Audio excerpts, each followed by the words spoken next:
Ada anak-anak yang tumbuh besar dengan satu pertanyaan kecil yang terus tersimpan rapi di dalam hati mereka. Kenapa ayah selalu pulang terlambat? Bukan sekali, bukan dua kali, tapi hampir setiap malam. Mungkin kamu adalah salah satu dari anak-anak itu yang menghabiskan masa kecil dengan memandangi pintu depan atau mendengarkan suara mesin motor dari kejauhan yang ternyata bukan milik ayahmu. Cerita malam ini adalah tentang sebuah rahasia kecil, tentang seorang anak yang butuh waktu puluhan tahun untuk mengerti bahwa cinta memang tidak selalu datang dalam bentuk kata-kata atau pelukan di sore hari. Kadang cinta datang dalam bentuk lelah yang disembunyikan. Jika malam ini kamu masih terjaga dan duniamu terasa sedikit terlalu bising untuk diistirahatkan, mari sejenak kita kembali ke masa lalu. Mungkin kamu juga sedang memikirkan seseorang yang dulu selalu ada di sekitar kita, tapi terasa seperti misteri yang tidak terpecahkan. Mari kita lepaskan sejenak beban hari ini. Tarik nafas perlahan dan dengarkan cerita ini dengan tenang. Kita akan berjalan menyusuri kenangan yang mungkin selama ini sudah kita lupakan.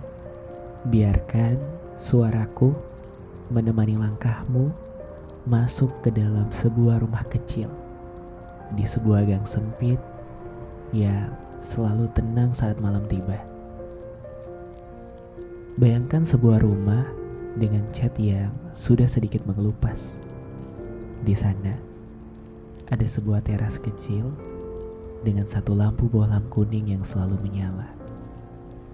Lampu itu seperti sebuah janji, sebuah tanda bagi seseorang yang sedang di perjalanan bahwa rumah ini tetap hangat untuknya. Di dalam rumah ada seorang anak kecil duduk di kursi kayu. Kakinya belum sampai ke lantai, berayun pelan sambil memegang buku sekolah yang sudah selesai ia baca. Ia menoleh ke arah ibu yang sedang melipat baju di sudut ruangan. "Bu, kenapa ayah belum pulang?" tanya anak itu.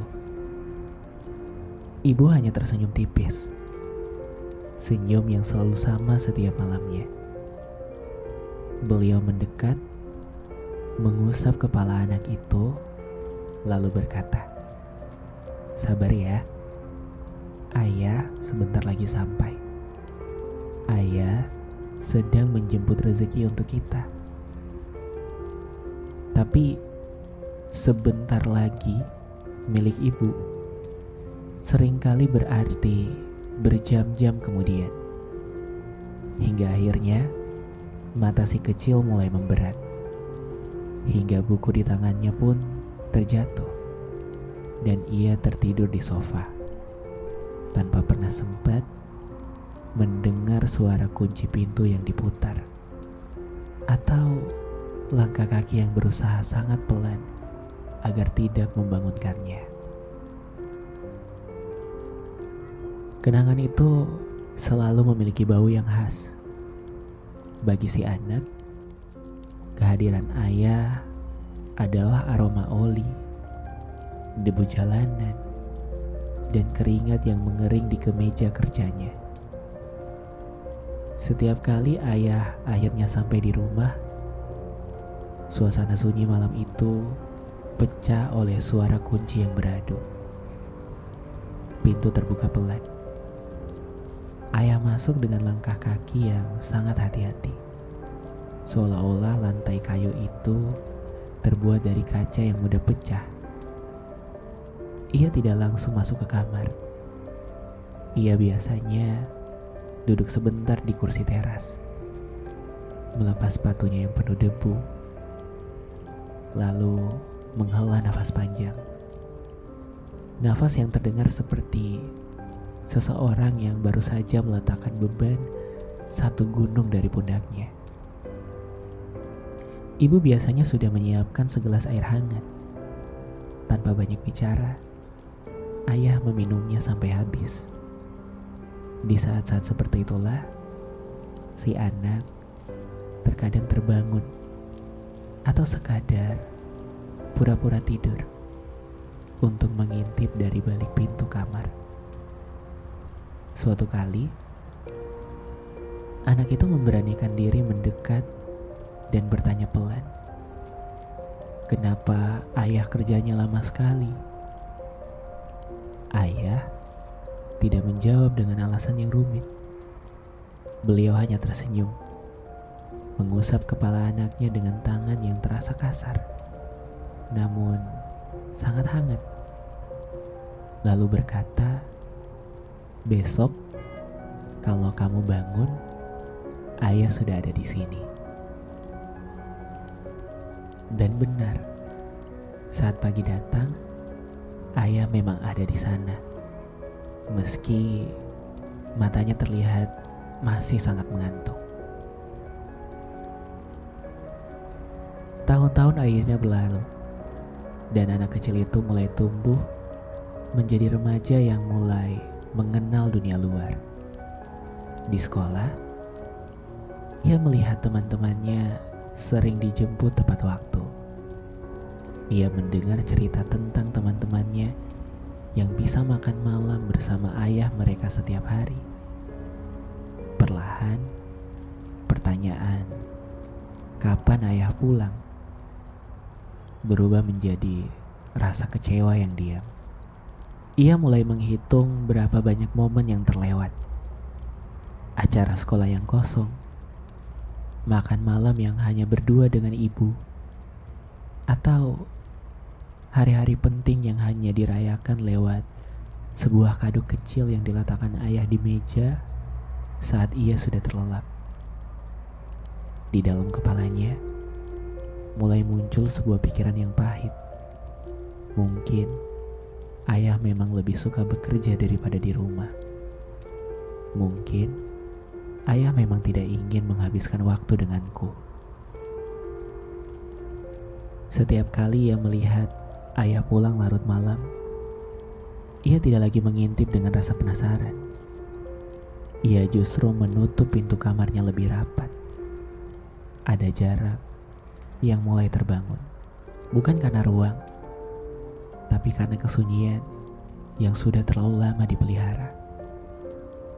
Ia tidak sadar bahwa di balik pintu yang ia tutup itu, ayah selalu berdiri sebentar, menatap pintu kamar anaknya dengan tatapan rindu yang tidak pernah tersampaikan. Ada masa-masa di mana rumah itu terasa sangat luas, padahal ukurannya tetap sama. Anak itu kini sudah mulai mengerti harga sebuah barang. Namun, ia belum mengerti harga sebuah pengorbanan. Ia mulai merasa bahwa ayah adalah sosok asing yang hanya menumpang tidur. Ia tidak lagi menanti suara motor di depan pagar. Ia justru merasa terganggu jika suara itu datang saat ia sedang belajar atau mencoba memejamkan mata. Pada suatu malam, mereka duduk di meja makan yang sama karena ayah pulang sedikit lebih awal dari biasanya. Namun, tidak ada kata-kata. Hanya suara denting sendok yang beradu dengan piring. Ayah mencoba membuka percakapan. "Sekolahmu bagaimana?" Anak itu menjawab singkat tanpa menoleh. "Baik, hanya itu. Ada dinding kaca yang tebal di antara mereka. Anak itu merasa ayah tidak benar-benar mengenalnya. Dan ia pun merasa tidak perlu mengenal ayah lebih jauh. Baginya, kehadiran ayah hanyalah sebatas sosok yang memberikan uang saku di awal bulan. Tapi tidak pernah hadir di saat-saat ia butuh teman bicara. Waktu adalah pencuri yang sangat tenang. Ia mengambil masa muda seseorang dan menggantinya dengan kerutan di dahi tanpa kita sadari. Tahun-tahun berlalu dengan cepat. Si anak kini sudah benar-benar dewasa. Sudah memiliki kesibukannya sendiri. Bahkan mungkin sudah memiliki dunianya sendiri di luar rumah itu. Dan ayah mulai terlihat berbeda.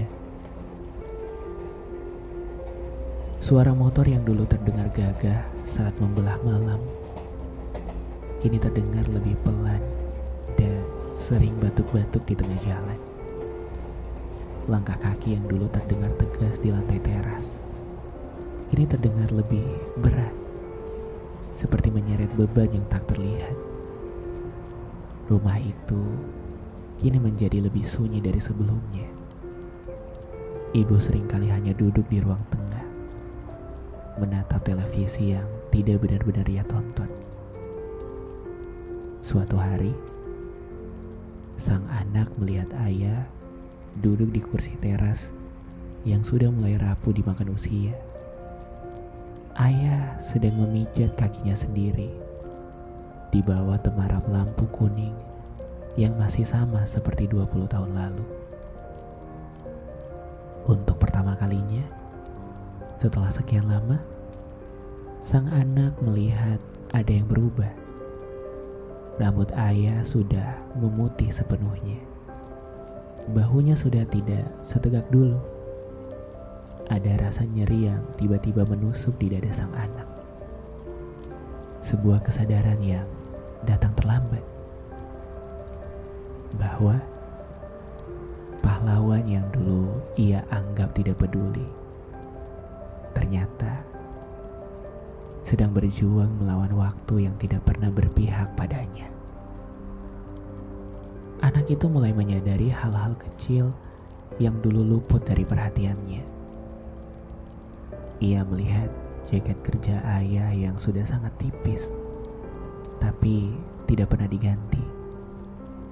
Ia melihat sepatu ayah yang solnya sudah habis dikikis aspal jalanan. Ia teringat betapa seringnya ia mengeluh tentang hal-hal sepele. Sementara ayah tidak pernah sekalipun mengeluh tentang beratnya jalan yang ia tempuh setiap malam. Pertanyaan yang dulu tertanam di hatinya mulai berubah bentuk. Bukan lagi kenapa ayah selalu pulang terlambat, melainkan apa yang sebenarnya ayah lakukan di luar sana selama ini. Dan jawaban itu mulai mendekat, menunggu untuk ditemukan di sudut-sudut rumah yang paling gelap, tersimpan rapi di antara tumpukan kertas tua yang selama ini terabaikan. Ketidakhadiran yang berulang-ulang seringkali menciptakan jarak yang lebih jauh daripada kilometer. Bagi sang anak, ayah menjadi sosok yang hanya ia kenali dari balik punggungnya. Punggung yang selalu menjauh saat matahari terbit, dan punggung yang tampak membungkuk kelelahan saat malam sudah terlalu larut. Ada satu sore, ketika sang anak melihat ayahnya bersiap-siap berangkat lagi setelah hanya beristirahat 1 jam. Ia hanya bisa berdiri di balik jendela, memperhatikan ayah yang sedang membetulkan resleting jaketnya yang macet. Ia ingin bertanya, bisakah ayah di sini saja malam ini? Tapi kata-kata itu selalu tertahan di tenggorokan. Ia merasa tidak berhak meminta, karena ia pikir ayah lebih mencintai dunianya di luar sana. Rasa kecewa itu perlahan berubah menjadi rasa abai. Ia mulai terbiasa merayakan keberhasilannya sendiri. Ia terbiasa memutuskan jalan hidupnya sendiri. Ia tumbuh menjadi sosok yang mandiri, namun memiliki lubang besar di dalam hatinya. Lubang yang ia yakini digali oleh keterlambatan ayah selama puluhan tahun. Namun, waktu tidak pernah meminta izin untuk berlalu. Dan setiap detiknya, ada yang luruh dari tubuh kita. Sang anak kini sudah benar-benar dewasa. Ia sudah mengenal apa itu tanggung jawab, apa itu tekanan pekerjaan, dan apa itu rasa lelah. Suatu malam, ia pulang ke rumah masa kecilnya. Ia melihat pemandangan yang sama, namun dengan rasa yang berbeda. Lampu teras kuning itu masih menyala, tapi kali ini tidak ada suara motor yang masuk ke halaman. Ayah sudah lama tidak lagi menarik gas motornya. Beliau kini lebih banyak menghabiskan waktu di dalam rumah. Duduk di kursi kayu yang dulu terasa sangat besar bagi si anak. Namun sekarang tampak terlalu kecil untuk menopang tubuh ayah yang mulai rentah. Anak itu memperhatikan tangan ayahnya yang diletakkan di atas paha. Tangan itu gemetar sedikit. Tangan yang dulu kasar karena debu jalanan kini tampak sangat tipis, hingga urat-urat birunya terlihat jelas. Ia menyadari bahwa kursi teras itu sekarang seringkali kosong. Suara pintu yang terbuka di tengah malam kini sudah menjadi bagian dari sejarah. Kesunyian yang dulu ia benci karena ketidakhadiran ayah kini terasa menyesakkan karena ia tahu ayah benar-benar sudah kehilangan kekuatannya untuk pergi kemana-mana lagi. Waktu seolah-olah berputar pelan di dalam rumah itu. Sang anak mulai melihat ayah sering tertidur di depan televisi yang menyala, dengan kacamata yang melorot di ujung hidungnya. Ada keheningan yang berbeda sekarang. Bukan lagi keheningan karena marah atau kecewa, melainkan keheningan reflektif.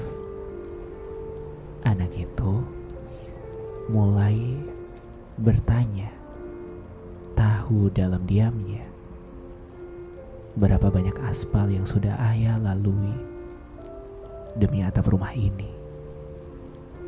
Betapa banyak angin malam yang ia telan demi sepiring nasi yang dulu selalu tersedia di meja makan.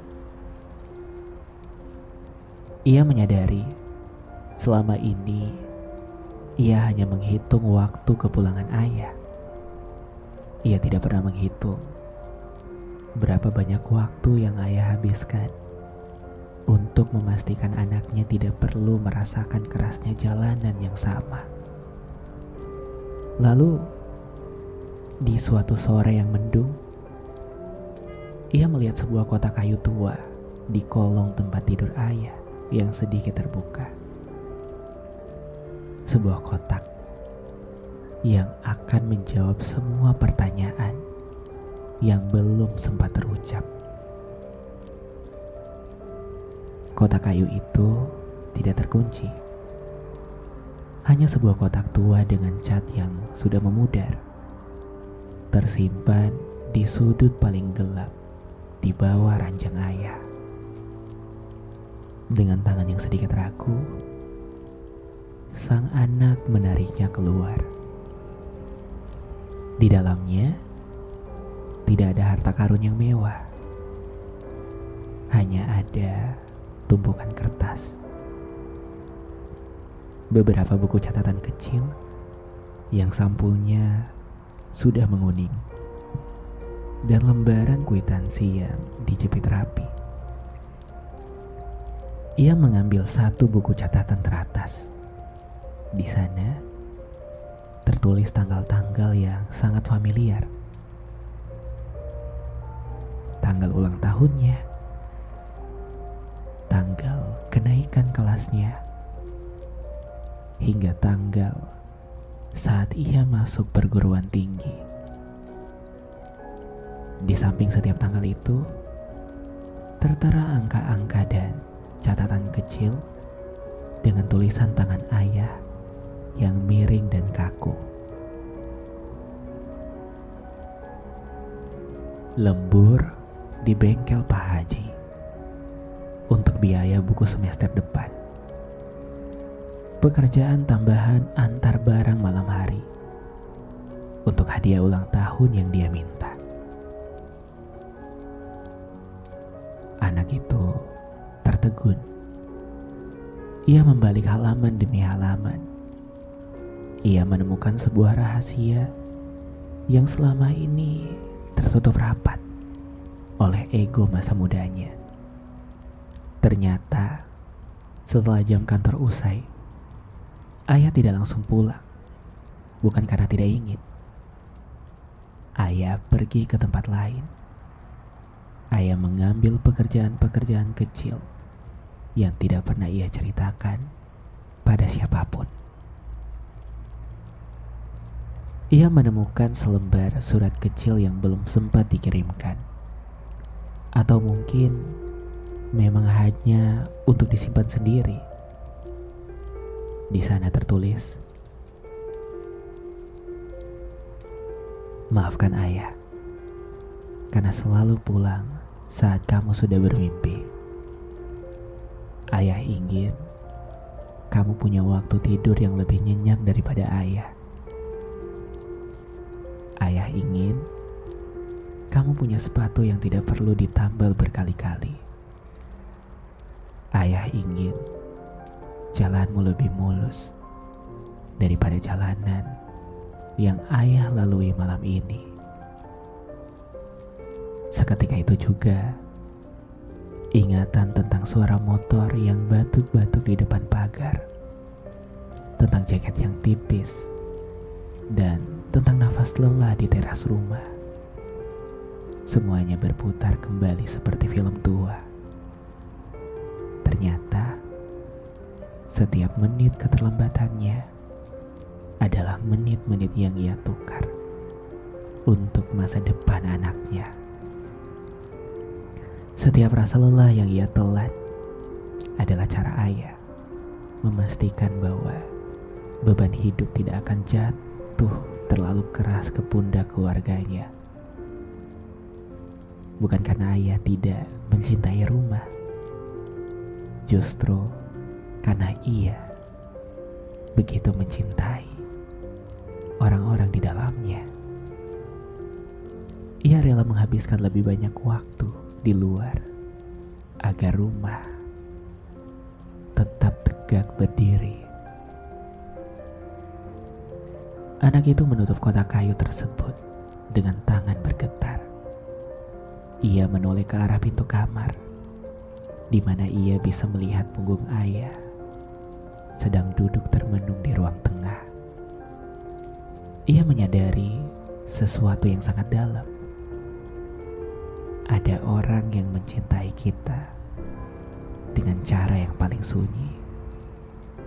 Mereka yang tidak mahir merangkai kata sayang, tapi menuliskannya lewat jejak ban motor di aspal jalanan.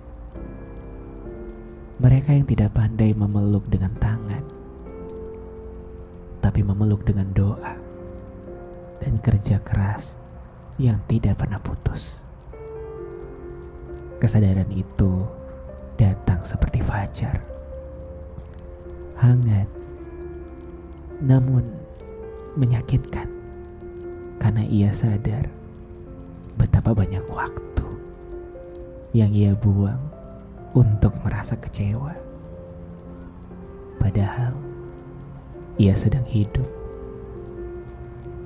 di atas pengorbanan yang luar biasa. Ia akhirnya memahami bahwa tanggung jawab adalah ibadah yang paling jujur, bahwa keikhlasan tidak butuh penonton, dan cinta yang paling tulus seringkali adalah cinta yang paling tidak terlihat. Lampu teras kuning itu kini tidak lagi terasa kesepian di matanya. Lampu itu kini tampak seperti saksi bisu dari seorang pejuang yang tidak pernah meminta tanda jasa.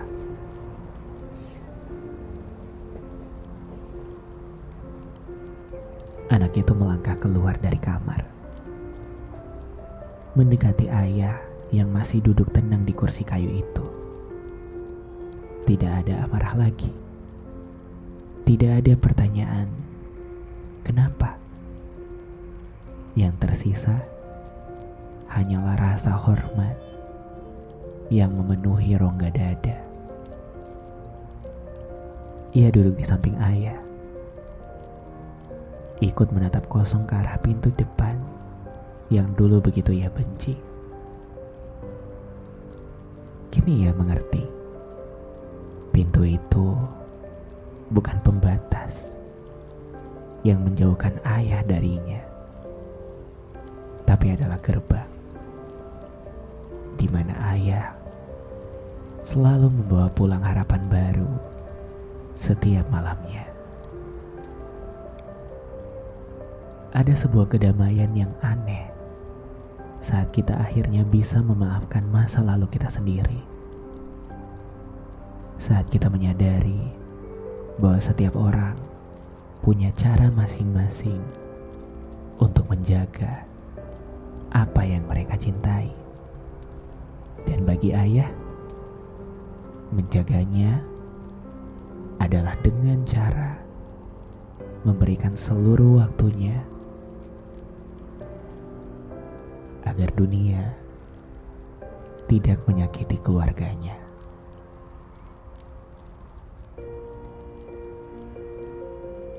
Malam di rumah itu terasa sangat tenang sekarang.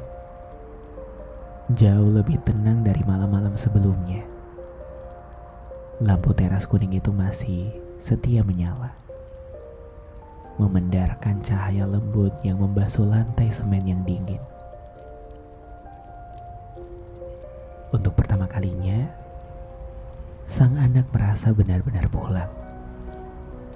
Ia tidak lagi menunggu seseorang untuk datang, karena ia sadar sosok itu selalu ada di sana, dalam setiap helai pakaian yang ia kenakan, dalam setiap ilmu yang ia pelajari,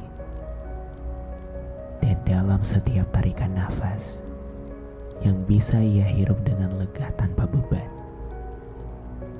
Ia akhirnya mengerti alasan kenapa ayah tidak pernah pulang cepat. Ternyata ayah hanya ingin memastikan bahwa saat anaknya terbangun nanti, ia akan menemukan dunia yang sedikit lebih baik, sedikit lebih mudah, dan sedikit lebih indah untuk dijalani. Sekarang, biarkan cerita ini menetap di dalam hatimu. Biarkan rasa syukur itu menjadi selimut yang menghangatkan malammu. Tugasmu untuk hari ini sudah selesai. Kamu sudah berjuang dengan baik, sama seperti mereka yang juga berjuang untukmu. Sekarang, tidak ada lagi yang perlu dipikirkan. Tidak ada lagi yang perlu dikhawatirkan. Jika matamu mulai terasa berat, biarkan mereka terpejam dengan perlahan. Biarkan malam ini menjadi tempat peraduan yang paling aman. Bayangkan lampu kuning di teras itu perlahan meredup, memberikan ruang bagi kegelapan yang lembut untuk memelukmu. Tidurlah, beristirahatlah dengan tenang, karena di luar sana doa-doa mereka yang menyayangimu akan selalu menjagamu hingga pagi menjemput nanti. Selamat malam.